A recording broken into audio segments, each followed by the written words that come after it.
Hai, Assalamualaikum. Okay, untuk minggu ini kita masuk kepada bab yang keenam.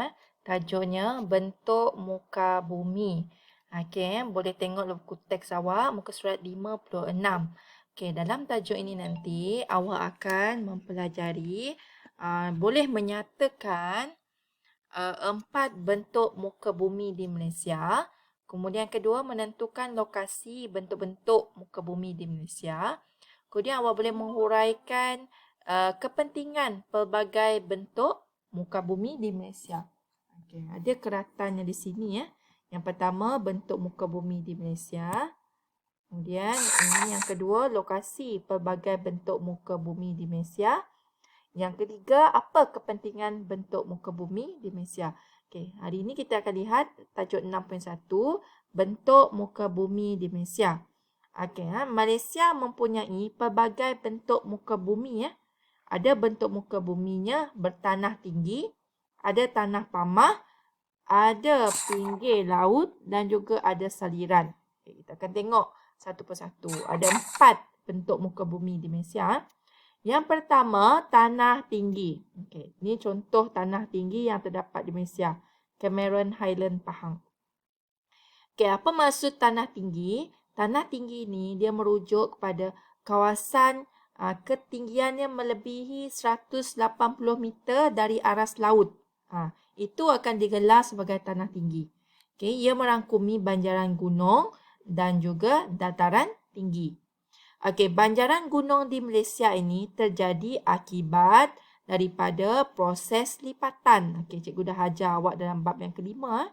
Okey, kemudian banjaran Titiwangsa tinggi di bahagian utara dan semakin rendah di ke selatan semenanjung Malaysia. Okey, kebanyakan banjaran terbentuk di bahagian tengah semenanjung Malaysia, pedalaman Sarawak dan di barat serta di tengah negeri Sabah. Okey, kawasan tanah tinggi ada suhu yang rendah. Jadi maksudnya ke situ kawasannya sangat sejuk. Contohnya purasta suhu di Cameron Highland. Ini Cameron Highland. Iaitu 19 darjah Celsius sahaja. Berbanding dengan Kuala Lumpur 27 darjah Celsius. Okey, bentuk muka bumi yang kedua, tanah pamah. Okey, tanah pamah ialah kawasan yang rendah dan ketinggian dia tidak melebihi 180 meter dari aras laut. Kebanyakan tanah pamah di Malaysia ini terdapat di lembangan sungai, dataran, delta dan dataran pantai. Contoh dataran Kelantan. Okey. Kemudian dataran Kedah Perlis, dataran Rajang dan juga delta Segama. Itu adalah contoh tanah pamah. Ini gambar tanah pamah iaitu kawasan apa ni? Kawasan sawah padi di daerah Yan Kedah. Okey, bentuk muka bumi yang ketiga, pinggir laut. Okey, pinggir laut Malaysia ada pinggir laut yang panjang iaitu kira-kira 4,800 km. Panjang tu Okey, kemudian Malaysia ni dikelilingi Laut Cina Selatan, Laut Sulu, Laut Sulawesi dan juga Selat Melaka. Terdapat pelbagai bentuk muka bumi pinggir laut seperti pulau, teluk, tanjung dan lagun. Malaysia ni dikelilingi laut yang cetek yang terletak atas pentas benua yang dikenali sebagai pentas Sunda. Apa itu pentas benua? Ini dia glosari ni awak baca. Kawasan pinggir laut yang cetek berkedalaman sehingga 180 meter dari dasar laut. Okey, di pinggir pantai terdapat ciri fizikal seperti ada pantai, tebing tinggi, tanjung, teluk, gerbang laut, batu tunggul dan juga batu sisa. Okey, bentuk muka bumi yang keempat adalah saliran. Okey, ini pemandangan Tasik Kenyir dari udara. Saliran di Malaysia merujuk kepada sungai dan tasik. Kalau orang tanya apa itu saliran, dia merujuk kepada sungai dan juga tasik. Kebanyakan sungai berpunca daripada kawasan tadahan hujan di tanah tinggi. Selain sungai, terdapat tasik semula jadi dan tasik buatan manusia di Malaysia. Okey, faham Ini tajuk yang pertama, bentuk muka bumi. Tajuk yang kedua pula, 6.2, lokasi pelbagai bentuk muka bumi di Malaysia. Okay, kita tengok tanah tinggi, di mana lokasi-lokasinya. Tanah tinggi ini merujuk kepada kawasan yang melebihi 180 meter dari aras laut. Tanah tinggi di Malaysia terdiri daripada rangkaian banjaran gunung dan dataran tinggi. Okay, yang pertama kita lihat tanah tinggi di Semenanjung Malaysia. Okay, dia berpunca dari dataran tinggi Yunnan di pedalaman negara China sana yang merentasi Thailand dan menganjur dari utara ke selatan Semenanjung Malaysia. Banjaran gunung di Semenanjung Malaysia merupakan gunung lipat tua yang stabil. Okay, banjaran Titiwangsa tinggi di utara dan menganjur semakin rendah ke selatan. Banjaran Titiwangsa merupakan tulang belakang Semenanjung Malaysia. Ini adalah kawasan-kawasan tanah tinggi di Semenanjung Malaysia. Tengok G1 ini maksudnya Gunung Korbu. Kemudian G2 ni Gunung Tahan. B1 ni maksudnya banjaran B2, B3. Okey, kemudian kita tengok tanah tinggi di Sarawak dan juga di Sabah. Kawasan tanah tinggi yang terletak di pedalaman Sarawak dan Sabah. Terdapat beberapa banjaran dan gunung di Sarawak dan Sabah. Banjaran Croker, banjaran Terusmadi dan banjaran Bresi terletak di Sabah. Ingat tu. Gunung Kinabalu terletak di Banjaran Croker merupakan gunung yang tertinggi di Malaysia. Di Sarawak terdapat banjaran Tama Abu, banjaran Pergunungan Iran, Pergunungan Hose dan juga banjaran Kapuas Hulu. Okey Boleh tengok ni tadi B1 ni tadi banjaran Titiwangsa, B2 banjaran Tahan dan B3 banjaran Benom. Okey, kalau kita tengok di Sabah, banjaran di Sabah B4 ini dia B4, kemudian B5 banjaran Terusmadi, kemudian B6 banjaran Bresi. Kemudian gunung yang terdapat di Sabah, ini dia G3 Gunung Kinabalu, kemudian dan G4 Gunung Terusmadi. Okey. Kemudian banjaran di Sarawak ada B7 ini banjaran Tama Abu, B8 ini Pergunungan Iran, kemudian B9 Pergunungan Hose, B10 banjaran Kapuas Hulu. Okey, gunung yang terdapat di Sarawak ada satu sahaja iaitu Gunung Mulu dengan ketinggian 2376 meter. Okey, yang kedua Tanah Pamah. Tanah Pamah ialah kawasan datar atau beralun yang ketinggiannya kurang daripada 180 meter dari aras laut. Ingat tu, kalau dia 179 tinggi dia, maksud dia adalah Tanah Pamah. Kawasan Tanah Pamah Malaysia terdiri daripada delta, dataran, pantai dan lembangan sungai. Tanah Pamah di Semenanjung Malaysia. Tanah Pamah di Semenanjung Malaysia terletak di bahagian barat, pantai barat dan pantai timur dataran Kedah Perlis, dataran hulu Sungai Perak, dataran Kelantan dan sebagainya.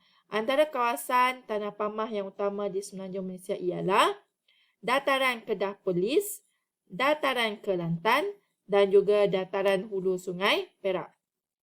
Kita tengok dulu apa itu dataran Kedah Perlis. Dia bermula dari utara iaitu di negeri Perlis seterusnya hingga ke selatan negeri Kedah. Kawasan Tanah Pamah yang rata terdiri daripada jenis tanah alluvium. Kawasan ini sesuai untuk tanam padi. Okey, kemudian dataran Kelantan, tanah pamah yang rendah dan rata, diliputi tanah alluvium. Kawasan yang subur untuk pertanian. Ini tengok gambar dia.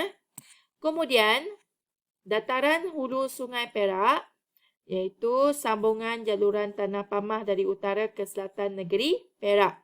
Okey. Kawasan Tanah Pamahnya luas. Kawasan Tanah Pamah sesuai untuk pelbagai kegiatan ekonomi. Itu di Semenanjung. Okey, kita tengok di Sarawak pula. Ini di Sarawak.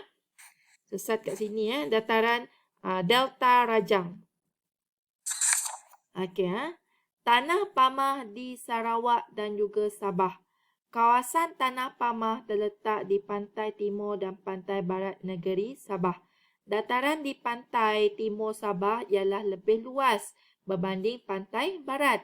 Dataran di sepanjang pantai barat negeri Sarawak pula merupakan tanah pamah yang luas. Datarajang berbentuk lembangannya luas di pantai barat negeri Sarawak. Okey, kita tengok di negeri Sarawak dulu tadi. Yang pertama, Datarajang. Tahu kan Datarajang tu di mana? Dataran luas dan subur, Datarajang membentuk lembangannya luas di pantai barat Sarawak. Kegiatan pertanian dijadikan kegiatan utama. Tanah dia subur akibat mendapat daripada kejadian banjir. Kemudian yang kedua, kita ada dua di Sarawak. Satu tadi Datarajang, dua dataran pantai barat Sarawak. Dataran yang luas dan terdiri daripada tanah yang subur untuk kegiatan pertanian seperti lada hitam, padi dan juga nanas. Sangat sesuai sebagai pusat pertempatan dan pentadbiran.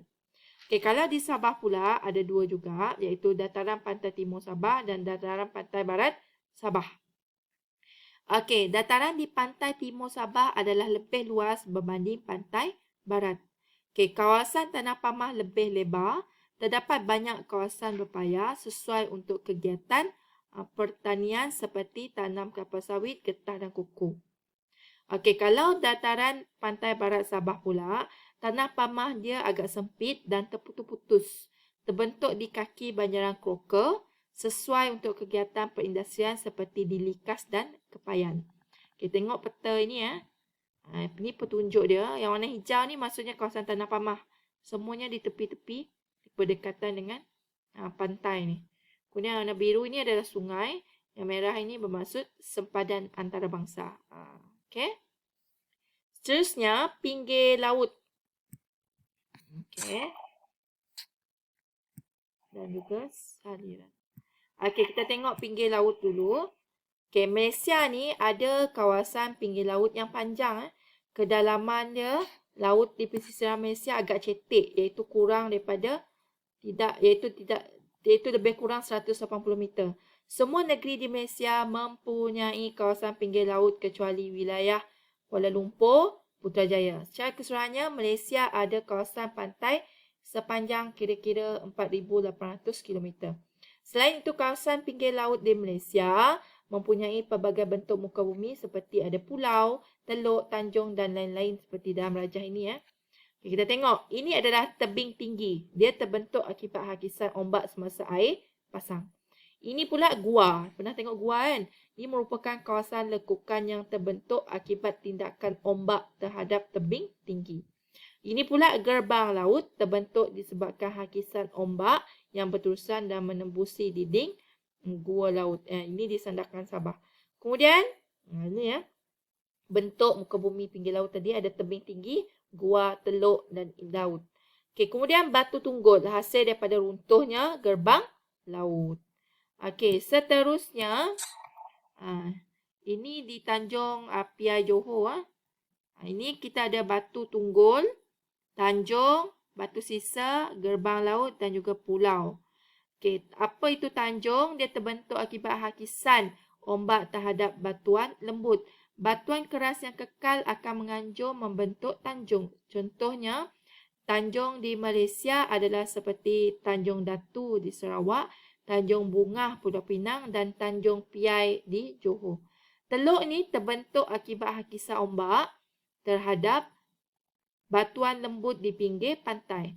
Contohnya, teluk di Malaysia adalah seperti Teluk Batik Perak, Teluk Kemang Negeri Sembilan, Teluk Darvel di Sabah dan Teluk Cempedak di Negeri Pahang. Pulau pula adalah dataran yang dikelilingi oleh laut. Contohnya, Pulau Pinang di Kedah, Pulau Redang di Terengganu, Pulau Sipadan di Sabah dan Pulau Tatangan. Kemudian ini adalah saliran. Okey, saliran di Malaysia. Ada banyak saliran di Malaysia. Iaitu dia merujuk kepada sungai dan tasik. Okey, umumnya sungai-sungai di Malaysia ni pendek, baliran deras dan berliku-liku. Selain itu ada beberapa tasik buatan semula jadi dan juga tasik buatan.